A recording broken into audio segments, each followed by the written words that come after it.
Here. Hi, I'm Mary Beth Harrison with Dave Perry Miller Real Estate and the Dallas Native Team. And today my guest, even though you cannot see him, we love technical problems, don't we?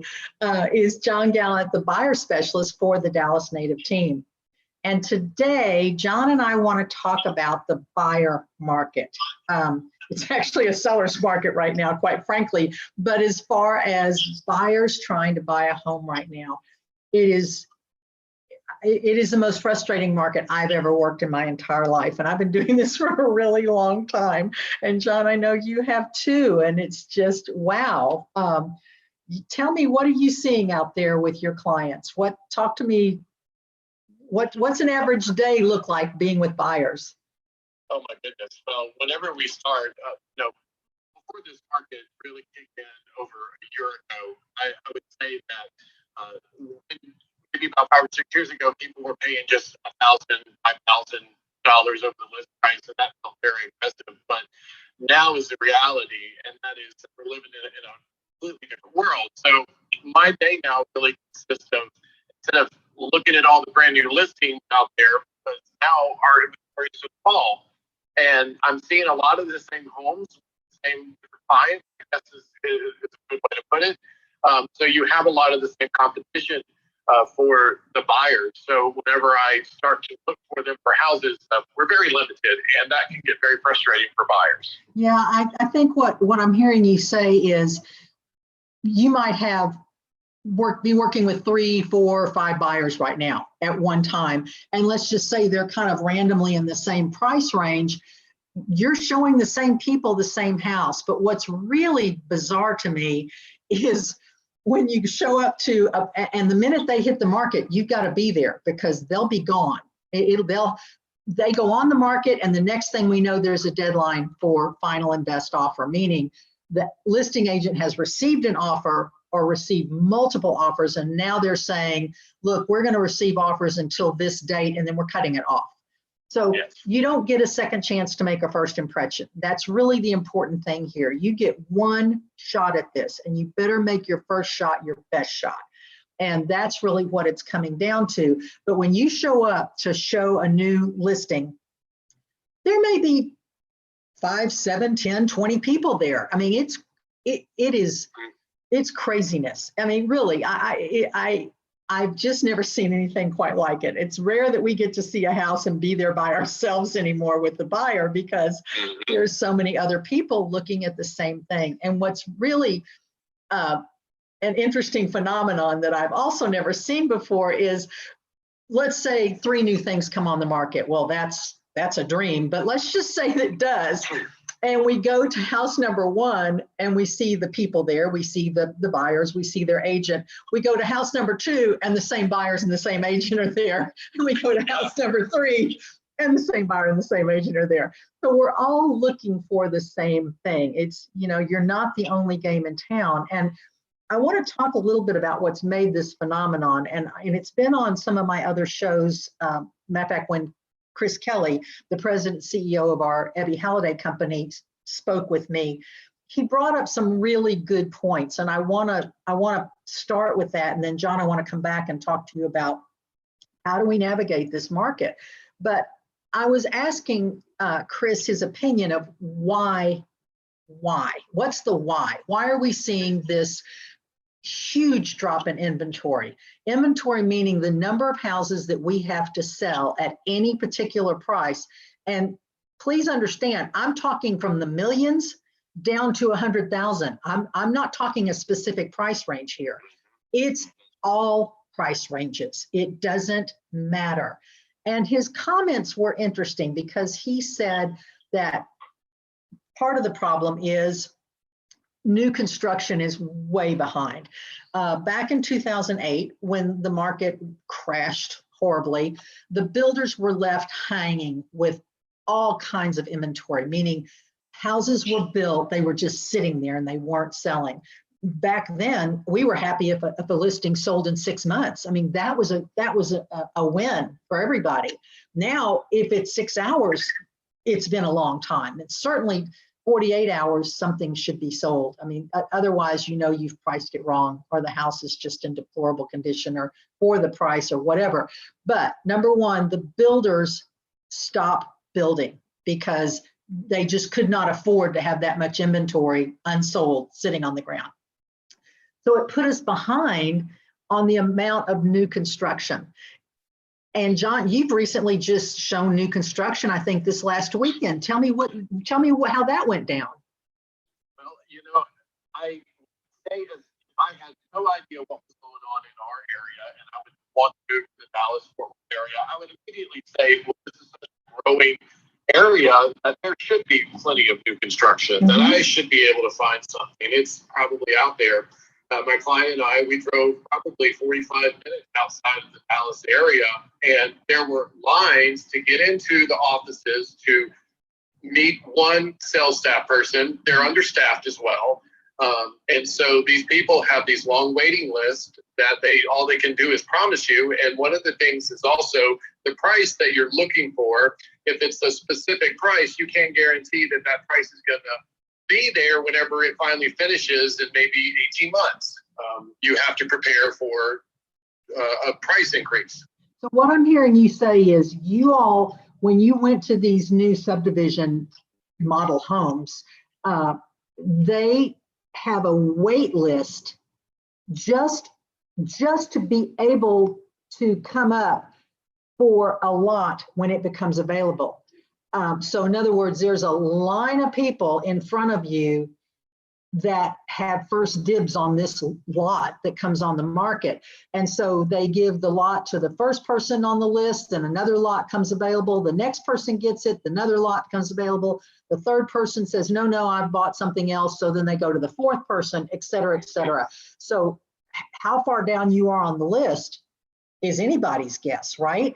But yes. What I think is, John, is really your point is so well taken, because supply have become so scarce and the cost of everything is going up so exponentially that a house that one of our buyers saw online, for example, new construction, let's just say for $500,000, by the time they get a lot and get that built, it's not going to be 500,000 anymore. The same house that they sold for 500 yesterday, in a year, 18 months, a year to a year and a half, because that's how long it's going to take to get that built, who knows what the price is going to be. And the builders can't afford to say, okay, we're going to sell this at 500,000, because they don't know. They don't know what the supplies are going to be.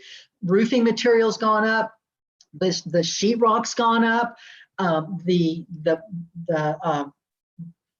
plywood, sorry, I went brain dead there on that big word. Plywood's gone up. So it's just, there's nothing that touches this new home that hasn't gone up. So it seems like such a logical thing is, oh, okay, we'll just go for new construction. It's not working that way. And it's frustrating our buyers so badly when they, especially our out of town people, you're right, John, they come in thinking, oh, no big deal, I'll just go buy new construction. Not going to happen. It's not, there just isn't any. There isn't any, certainly isn't any sitting on the ground. Now let's go backwards, because I said, what's causing all this problem? Our baby boomers are living longer, thankfully, and they are not moving. They're healthier, they're in better shape, and so they're staying in their homes instead of either downsizing or moving into assisted living or whatever.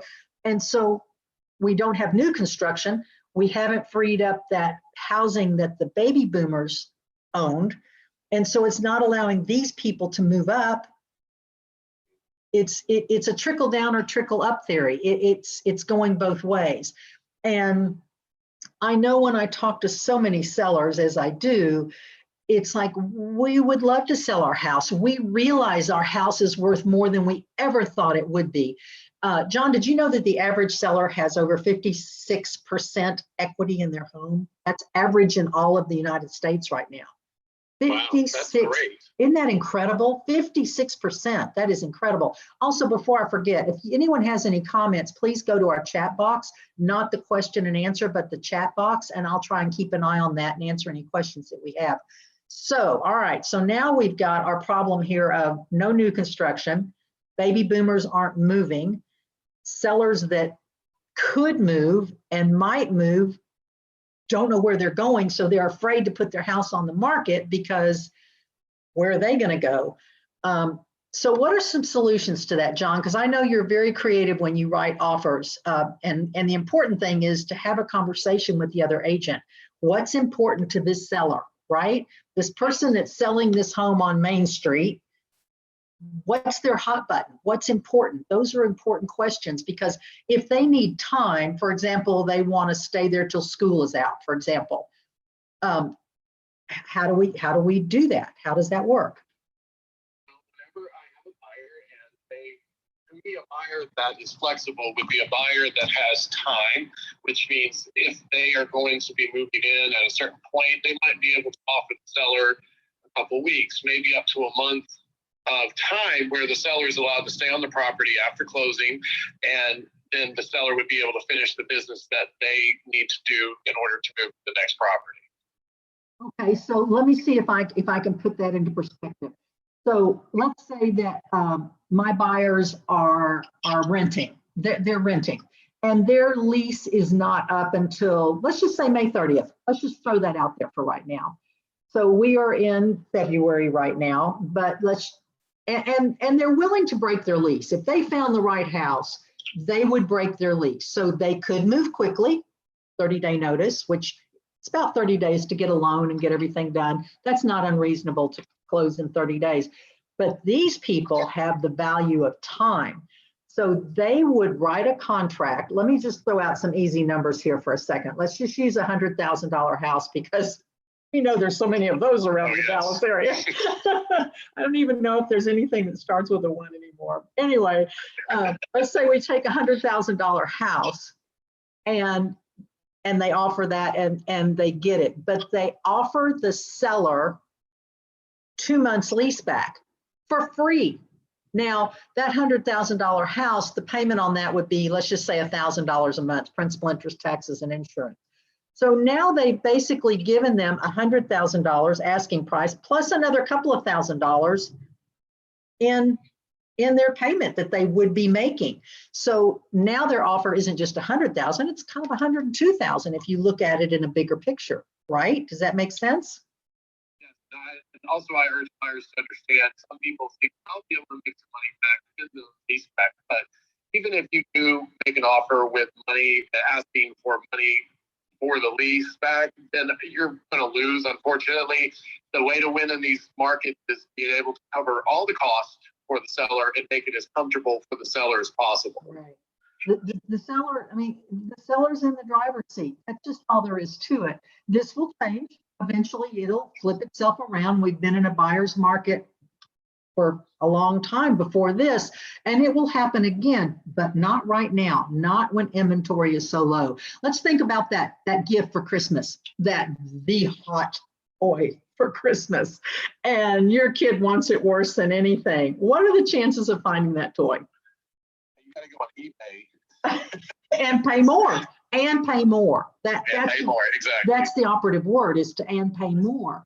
And so you're not going to get it at Target or Walmart or whatever. The chances of you finding it there at a normal price are not great. So you need to think about it. It's just a supply and demand issue. It's just simple. It's just supply and demand.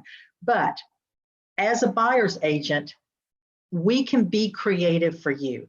We can help you win a contract because of the way we write the contract. It's really important that whoever you use as your realtor, that they have the experience and the ability to write a really good contract. I just had a listing recently that, gosh, we had, I don't know, 12, 15 offers. I lost count. It was ridiculous.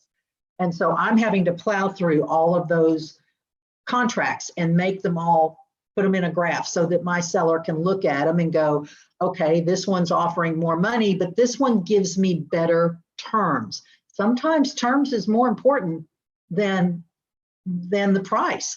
Like, how quickly can you close if that's the seller's need, or how long can you give me afterwards, or whatever. There's certain things that make a really good contract. Because as I was going through these 12, 15 contracts, the ones that weren't filled out properly, I just pushed them aside. It wasn't worth my time to even, if they can't even write a contract correctly, then the chances of working with that agent is going to be difficult throughout the whole transaction.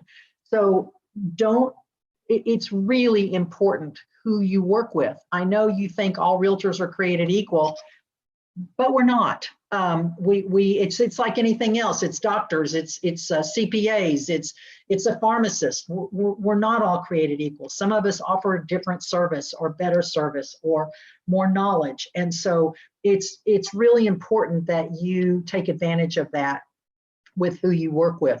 It is not unusual for some of my buyers to have interviewed several people before they choose us. And that's okay. I have no problem with that. My sellers are the same way. They might interview several realtors before they choose us. And that's okay. I'm okay with competition. Bring me good competition though. Don't bring me bad competition. If I'm going to be in competition with someone, at least let it be a really good equal. That would be great. So, all right, John, so we've got our buyers. What's the first most important thing a buyer needs to do? Like, I'm your buyer and I call you and John, I've decided I'm ready to buy a house. I'm so excited. Let's go. Let's start looking. I'm ready. What are you going to tell me? One, the financing, figure out where your financing is coming from. And whether you've talked to the lender or you've gone online and you talked to one of the major companies that offer the online approvals, ultimately, I would like to know where you can be approved and what that number is. Now, in the past, before our very aggressive market, if somebody was to tell you, or a lender was to tell you you're approved for $500,000, then that's what we would look up to and we wouldn't have to do any adjustment. But with our current market, we're having to make some adjustments as of, just because the lender tells you you're approved for this much, it's going to change a lot in this market. That's a good point. So you're saying we need to get to a lender, and I'm going to also stress, as important as the realtor you work with is the lender that you use. I don't want to say don't go to a big bank, but the chances of you working with the same person at a big bank is not as great. Ask your realtor who they use, who are their preferred lenders, because I guarantee you the reason we use certain lenders is because they get the job done. But what I also love about our lenders is that you can go to them, because I got to tell you guys, I don't understand what 100,000 is. I mean, I understand it, but I don't understand it. Tell me what my payment's going to be. So let's just say we've been paying rent for 2 years of $2,500. Just throw that out there for a second. A good lender can take that $2,500 that you're comfortable paying and turn it into a loan. So what does that $2,500, principal, interest, taxes, and insurance, because those are the three things that make up a payment: principal, interest, taxes, sorry, four things, and insurance. I need to count my fingers better. And so they can turn that into a loan. So just for easy, and this is the part I think, John, you're getting at too. With the market the way it is right now, I can't think of the last house that sold at asking price. Almost all of them are going over asking price because, again, supply and demand. So many people are trying to buy the same house. So I'm going to use some easy numbers here because I really like my $100,000 house. I'm kind of warming up to it. Exactly, the unicorn. Yeah, my house probably would have a horn. Anyway, so let me be sure I understand what we're saying here. So $100,000, let's just say you're going to put down 10%. Let's just use that. So that would be $10,000, right? Yes. Okay, so hold on to that $10,000 for me for just a second. So this $100,000 house, to be able to buy it, I had to up my price to $150,000. Wow. Yes. 50,000 over asking, not unheard of, guys. I'm telling you, it's not unheard of. And That's starting. yeah, Pretty much. yeah. Let's say 25,000. At any event, you're going over asking price by a sizable amount. All right, let's go with that 50,000 for just a second. Let's just say that this house really only appraises for 100,000. Let's just keep our numbers easy for a second. So, because the only way to win a contract is to have a waiver that says, look, seller, I know as a buyer, I'm spending way too much money on this house, but I'm willing to do it. And I'm willing to pay over the appraised value. So let's see what that looks like. So we've got the $100,000 house, we've put 10,000 down. The appraisal only comes in at 100,000, but you bid 50,000 more. So now you're saying, I'm going to come to the closing table with 50,000 plus 10,000 plus my closing cost. So let's just arguably say the closing costs are a couple of percent. I don't know. Let's just throw that out there. So $2,000. Let's just throw that. So I need to have in my checkbook somewhere in my life, I need to have basically 62 to 65,000 extra dollars to be able to buy this house. Is that what I'm understanding, John? Yes, and that's why when you were told that you could afford $500,000, yes, you can if you also have cash or you have the liquid funds to be able to put down on the house. Otherwise, we as realtors have to work with the money you have and figure out what's the best scenario for you, because we can make offers all day long, you know, but ultimately you're not going to win unless you promise to waive your appraisal and also make an aggressive overpriced offer. Now here's the good news. I know y'all would like some good news right now. I feel like we're the bad news bears right now. Again, if y'all have any comments that are listening, please go to the chat box and put them in there, and I'll keep an eye out and watch for it. So going backwards, because I know our buyers, I know they ask you all the time. They certainly ask me all the time, what should we offer on this house? That's not up to us, guys. And anything we tell you is probably going to be wrong because we don't know. We don't get to have the advantage of knowing what the other offers are. It's basically illegal. We can't do that. And as a realtor who has the listing, you can't share that information. It's called shopping contracts, and you can't do that. So we go in blind. We all do. And it doesn't matter what I think or John thinks. It doesn't matter.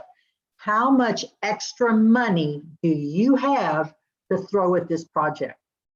So if in fact your limit is 100,000, that's what the lender said, you can afford a $100,000 mortgage, or John, you're 500,000. In any case, here's what your loan you can have as a loan amount. Then you need to figure out how much extra money you've got to throw at this project. The down payment plus any overage over the appraised value plus your closing cost. Do you have the money there? And it's okay that grandma gave you the money. It's okay that mom and dad gave you the money. Guys, it's okay. Your lender's going to want a letter that says mom and dad are giving you $10,000 or whatever they're giving you. It's okay. We just need to document where that money's coming from. The lender wants to make sure that no one borrowed the second amount of money. So somewhere down the line, someone has some money there. That's really what the lender wants to know. So it's okay that you get a gift from anybody. It doesn't matter. But the lender's going to want to know where that gift money came from. The logical thing is to have that money already in your account. That would be the good move. So again, John, let's go back to your $100,000, $500,000, whatever.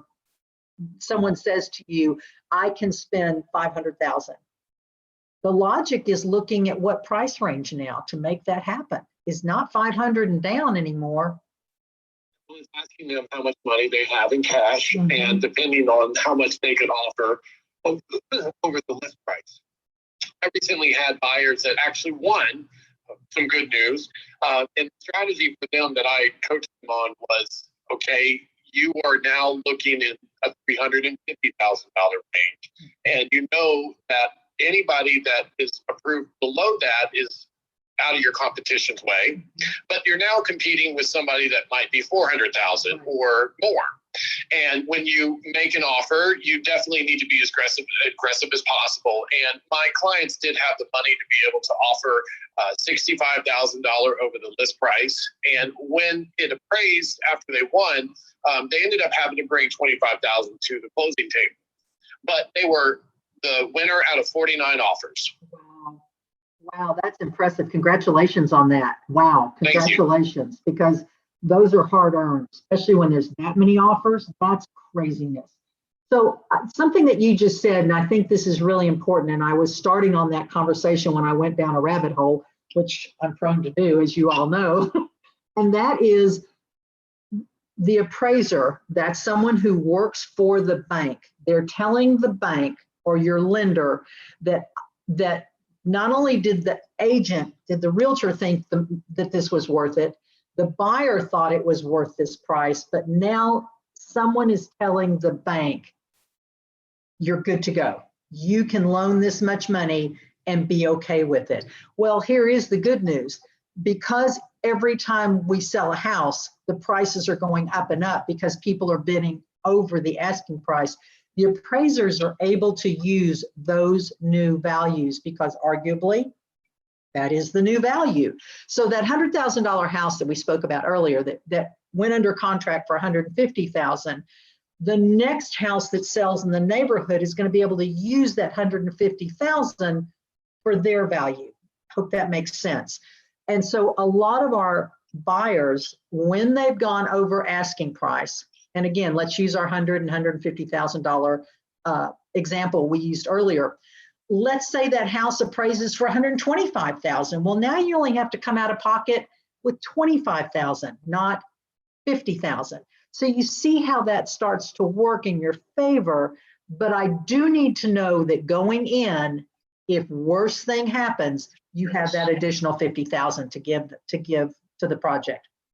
And you get yourself in the risk just because you feel like if we're going to do comps from our end, like you said, we'll give you our opinion. But I think that the home would appraise for a little bit more, but not all of it. I can't guarantee you that it's going to be appraised. The appraiser might have had a bad day. Exactly. No, exactly. And so many of our appraisers are coming from, other areas that don't even know the area there. I call it the dartboard. The lender is not allowed to select an appraiser. That stopped back. Whoops, I just lost John. So let's see if I can get him back. There we go.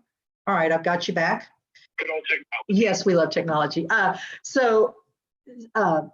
The lender cannot choose an appraiser because they've got to be arm's length so that there's no collusion, because that's what happened back when things went so bad.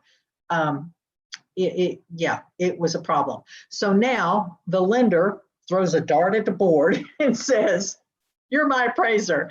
And so that appraiser may be doing a house in Plano, Frisco, McKinney, but they live down south in Waxahachie, for example, or Fort Worth. I mean, we don't know where they come from. And so they may or may not be familiar with the areas that they're looking in.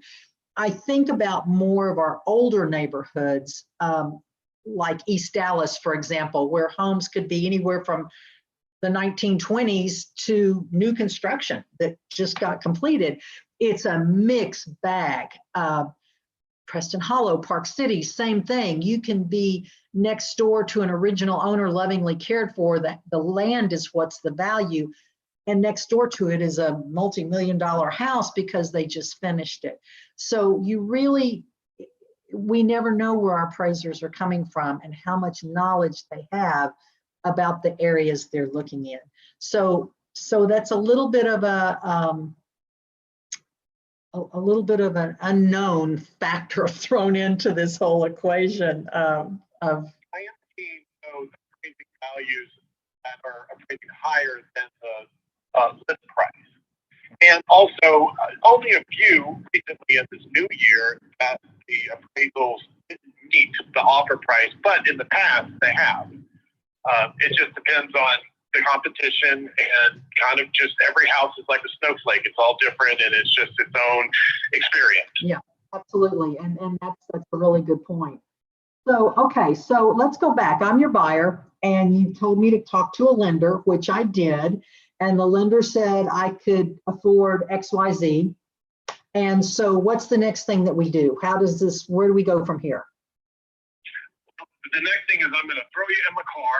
And well, first I'm going to set up the search, and we're going, because I know as a buyer, no matter everybody's technology, everybody loves Zillow, everybody loves to look online at houses. So I know that buyer is going to have their opinions and what they want, and that's what I want to find out first. Is tell me what you're looking at, and tell me what you want, expect, your criteria. I'll get you set up on the MLS search, and the first question I get is, well, John, what's the MLS? And it's a multi-listing service. I believe that's the proper term, but it's all the listings we have to be able to show. If you are looking online at another website, it's very possible that came from MLS, but sometimes those listings aren't updated. So the MLS is your main source to find out what's on the market, and then we as agents can monitor that. It's updated every 15 minutes, by the way. Our MLS system is updated every 15 minutes. So if when I woke up this morning and looked to see what new had come on in a neighborhood you were interested in, and there was nothing new, but I went in an hour later, there may be 3 new houses. Wouldn't we be thrilled if there was? But so it gets updated all day long as new listings get put in. And so those new listings go straight to the buyer. Yeah, Zillow, the problem with Zillow is it's so inaccurate. It's frustrating. It's frustrating for us as agents. It's frustrating for you as buyers, because you'll call us and say, hey, John, I see 1234 Main Street is still showing active. You told me it was sold. And we go look, and what's the reality? Yes. Yeah. And, you just have to trust your professional agent to know, to let you know the information. Yeah. And then once we do get the homes we like and we target areas, and we plan to go search. I mean, whether that's in the evening or afternoon, but I will say for this current market that to go out on a Monday or Tuesday is not productive, because most homes that have the market at the end of the week are under contract by Monday or Tuesday. Right. So, and I've had it before where clients, they're from out of town, we need to go look on a Monday or Tuesday, and every home is canceled by appointment, because they've had so many people through, they don't care about our opinion. They have what they need. They're out. Yeah, that's really a good point. And there is no right or wrong about when houses come on the market. There is no day of the week when houses go on the market. But a lot of agents put their houses on the market on Thursday or Friday, let it run through the weekend, and do their final and best, say, Sunday at 5. Or they'll have an open house. You want to see ants on an anthill? Oh my goodness, go to an open house on a Saturday or Sunday when a new listing has hit the market, especially anything under 500,000. It is a feeding frenzy. If you've ever put food in a fish bowl and the fish all come up, and to eat off the top, oh my goodness, that is astounding to me. And so yeah, there is no right or wrong though when a house comes on the market. There just isn't. I wish there was. That's why when John sets you up on a search, the minute something hits the market, it shows up in your email. Or let's say that it was priced at $525 and they lowered it to $500 and now it fell into your price range, that will also show up. Or the house was under contract, and this is happening a lot right now, and it fell out for many reasons. The buyer hurried up and wrote an offer when they really hadn't seen the house yet, because there's so little on the market. They're like, we'll take anything in this neighborhood. We don't care. But when they went in and saw it or did their inspections or whatever, they decided they didn't want it. Or their financing fell out because interest rates went up or whatever. So you'll see on the listing that John's sending that it says B, means back on market, meaning it was under contract, and we try and find out what happened for you so that we don't fall into the same trap, but it came back on the market. So a listing either says N for new listing. I think it's new for what, about 48 hours, John? I don't know, something like that. It's not on for very long as new, but it's either an N, new, or B, back on market. Or AO means it's active, it's still in an option period. So there's different forms of active that we know for a fact you may not be seeing it on whatever site you're on, but we know it's under contract. Recently I had a person ask me about pending versus coming soon, and they were from out of state. And to me, I, as a Texan, know our terminology, but they weren't familiar. So pending means that it is going to a closing table, or that is going to the end of the transaction, whereas the coming soon obviously is that it's coming soon. Let's talk about that. Why would something be coming soon? So let's say I'm getting a listing that the seller needs to finish doing some touch up, they need to clean, they're moving some stuff out, whatever. I'm waiting for my photographer to show up to do photography, but I have the listing, I have the signed documents. This house is going to go on the market by the end of the week. And actually you can have it coming soon up to 30 days, that's just wrong. But anyway, so I may put it on MLS as coming soon. Hopefully the agent has gone one step further, and if you'll read down in the print, it says available to be seen February 17th, whatever. So that's how coming soon works. So it means that we cannot see it yet. And legally, the agent cannot show it. That's the legality of coming soon. So why they even bother, I don't know. Why not just put it on when it goes on? But at least you can set a time with the buyer to say, okay, on the 17th, we're going to go, say, at 10 in the morning. Is that good for you? Some of our clients can go during the week. Some can't. Some have to go after work during the day, during the week. Some can only go on the weekends.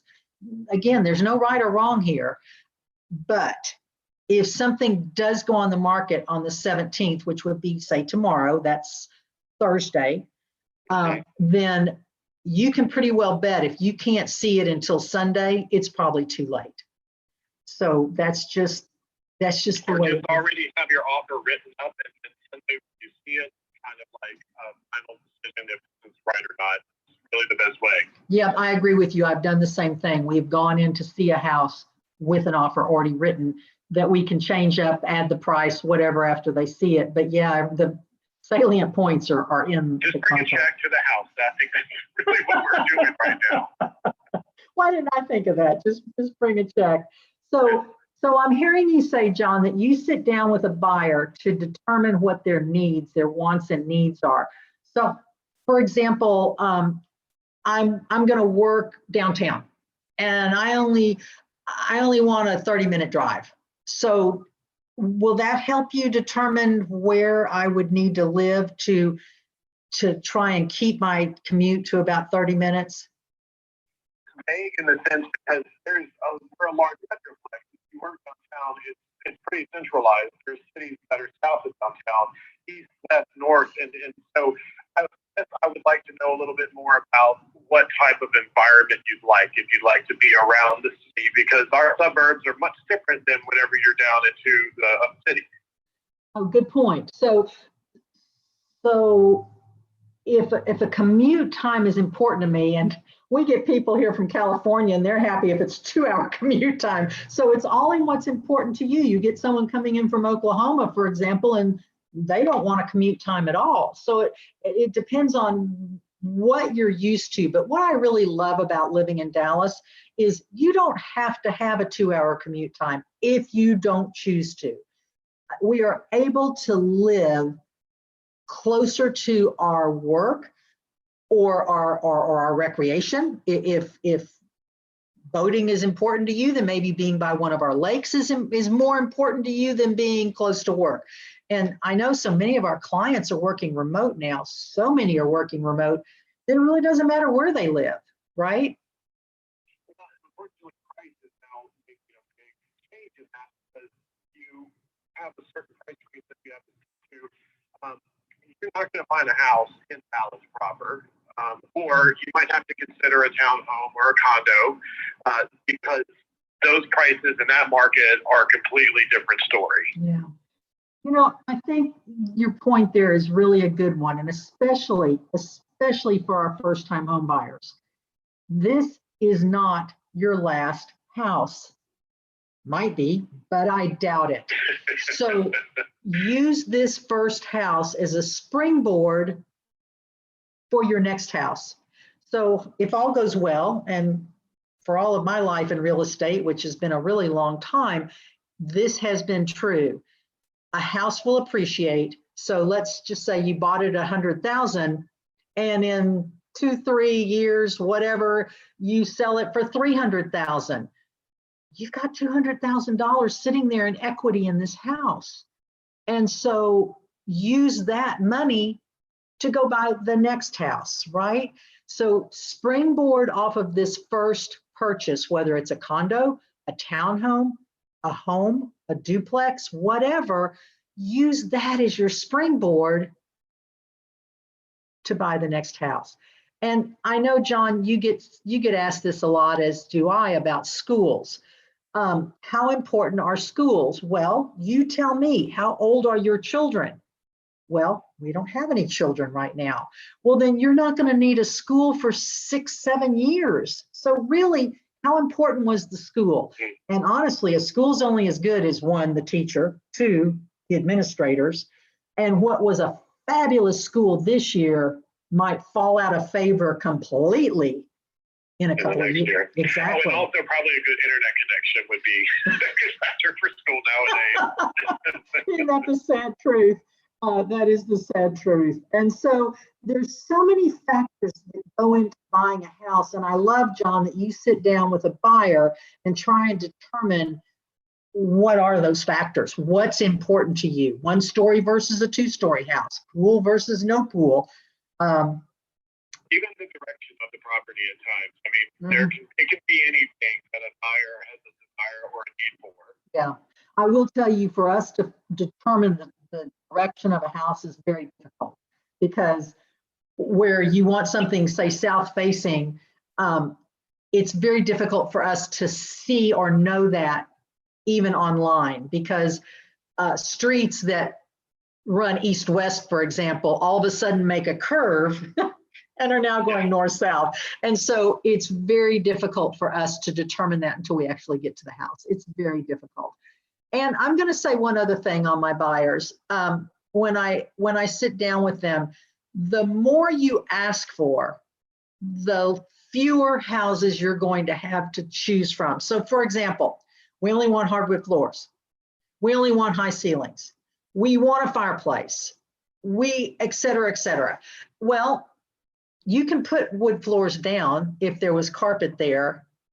You can, and we sometimes can't see in the way the photography is done on these houses whether there's wood floors or not. And so how important are those things to you? Are you telling me that if this house didn't have a fireplace, you wouldn't buy it? Because I think when you see the house, everything else is so perfect that that fireplace becomes unimportant. Sometimes not. So don't get me wrong. We hear what you're saying and we try to meet that need. But the more you ask for in amenities or features, I guess is a better word, the fewer houses you're going to have to see. And so, yeah, you can always change the carpet if needed, etc. I do get asked that a lot. They say, I would rather have carpet, or I'd rather have no carpet. Yeah. And I'm happy to look, but unfortunately in our MLS, it doesn't decipher what type of features the home has beyond the, I guess, appliances and the HVAC, et cetera. Yeah. And if the photographer's not done a very good job, we can't see the floor or what. It's hard for us to determine that. And again, because we have so little on the market, I think John and I both feel like we would be remiss in not showing you what's available, whether it met every ounce of your criteria or not. And so it's not that we're not listening. I want to show you the good and the bad and the ugly. And I took some clients to a home once and it smelled pickles. And they got a kick out of that. But it was a joke for a while because every home we saw after that wasn't the pickle house. We name our houses too, because otherwise you'll never remember where they are. And I think one other thing I want to address is when our out-of-town clients come, what's important, and I'm going to let you address this, how do we handle our out-of-town clients? Because they don't know the areas, and it's our job to show them that. But sometimes the houses we show them isn't because I want you to fall in love with it, but it's because I want you to see a floor plan that is very typical of this neighborhood. Whenever you want to see the neighborhood and you just have to get an idea, because whenever you're looking online, you can't tell, and you're relying on an agent to be able to give you a sense of. I have a lot as well where I'll set a buyer up on a search. They send me all of their homes that they like online. Then after that, we'll have to have a discussion about, what are your expectations for an area or for a neighborhood? Because just because it shows up on the map and it's close to where you need to be might not be exactly what you're expecting.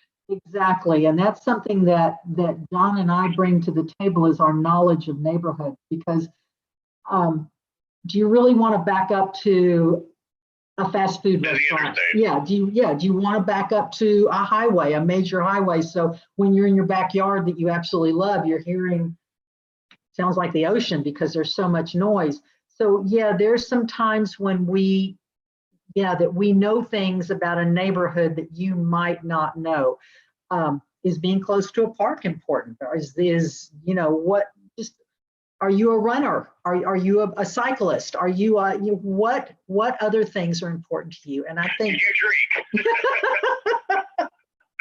the way this, that always gets caught on food and entertainment whenever I work with out-of-town buyers. I do too. It's telling them, and that's again what John and I bring to the table, which I love, and that's our knowledge of not just houses and neighborhoods, but where's the best hamburger? Where's the closest bank? Where's the grocery store? Where's that restaurant that's so phenomenal that you need to try? Where are all those things? Where's your entertainment? And so I love that you share that with buyers, John, especially you're such a foodie. I love that you share where to find a good steak or a good vegetarian. Exactly. It's a love language, you meet somebody with those similar tastes, your best friend. Yeah, exactly. And after looking at houses all day, a drink is probably a good idea. Totally. Yeah, always stopping for lunch here. Exactly. So is there anything I'm missing, John, on working with a buyer? Is there any other helpful hint that would help them through this ridiculous market that we're in right now?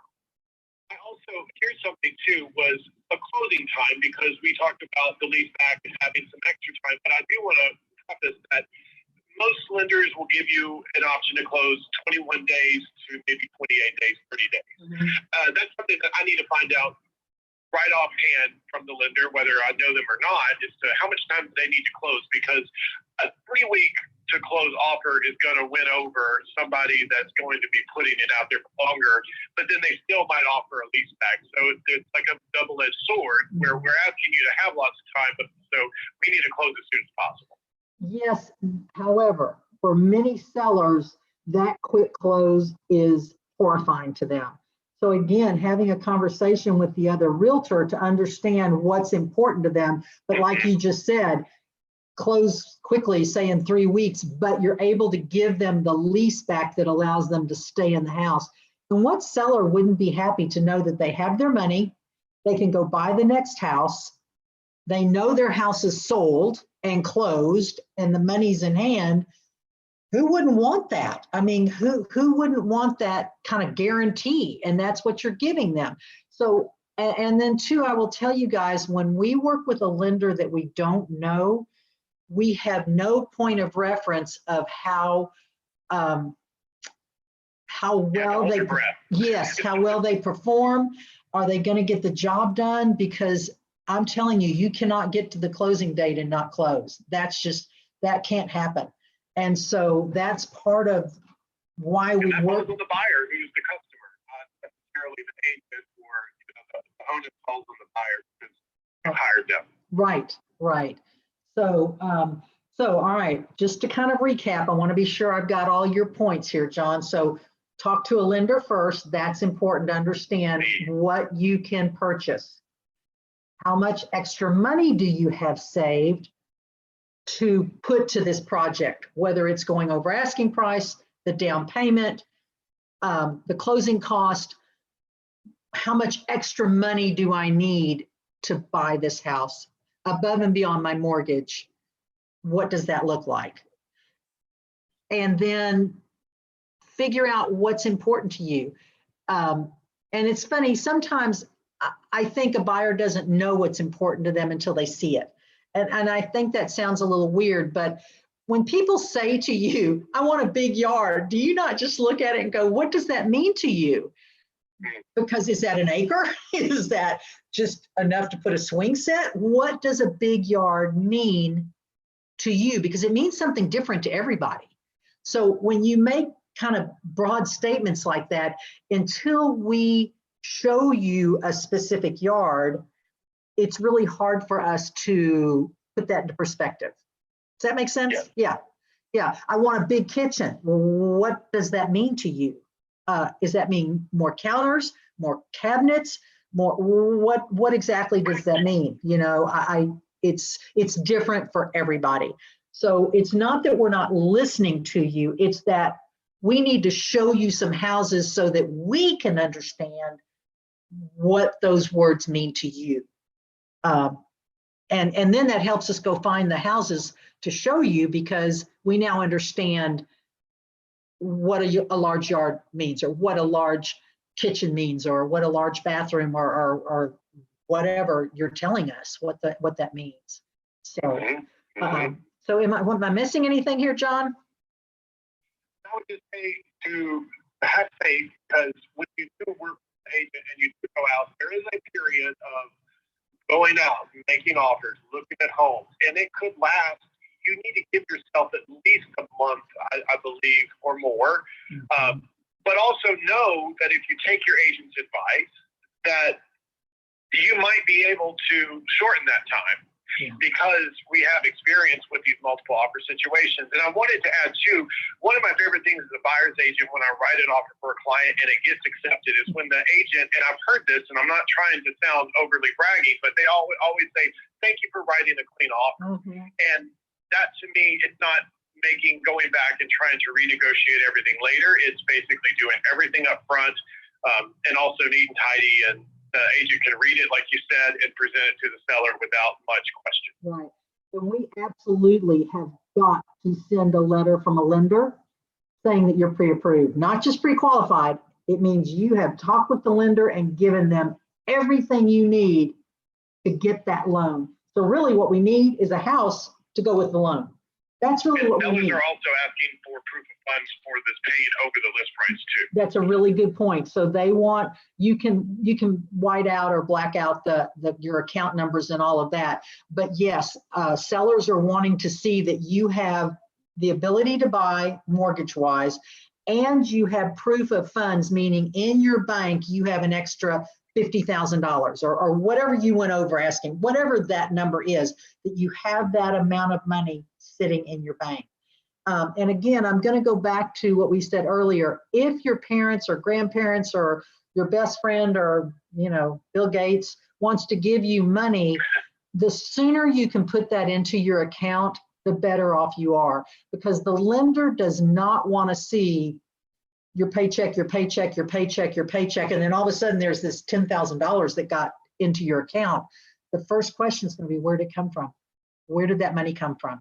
So it really would be great if your parents or whoever knows they're going to be giving you the money, honestly, if you can go ahead and get it in your account earlier, you're better off. It'd make it easier for you. I don't know that you're better off, but it certainly would make your life easier, that or the Right, 'cause Once process you easier. get into the process, you definitely don't want anything up or anything that I had a client and she recently got married, but all of her other money was in her last name. So as soon as we got under contract, I asked her to be diligent and get that taken care of, and she did, and it was never an issue afterwards. Yeah, good point. Really good point.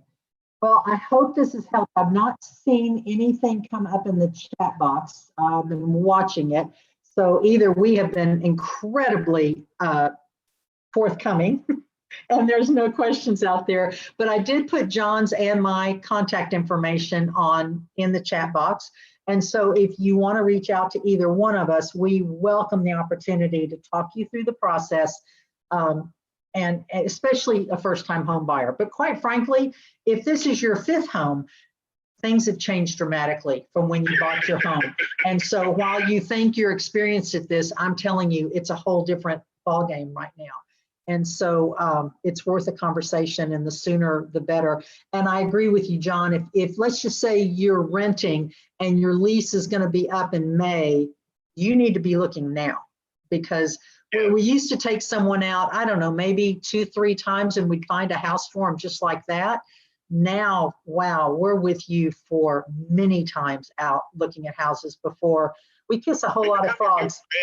Then once we close, I always have the conversation about, oh, John, we're not going to get to talk to you every day, 5 times a day. Exactly. You don't write, you don't call, you don't send flowers. What happened here? But yeah, it's you can't get started soon enough. It used to be 30 days out, we were good, but that's not the case anymore. We've really got to get started on this sooner rather than later. So thanks so much for listening, John. Thank you. I'm sorry you weren't for everyone to see. But thanks for being on with me today and talking about this, because I know it's frustrating, guys. John and I understand how frustrating this market is for a buyer right now. It's frustrating for us. Understand, it's frustrating for us as an agent, and so we know it's frustrating for you. So hang in there. Thanks for listening, and give us a call. You can go to dallasnative.com and go to our website and learn all kinds of things you wanted to know about buying a house.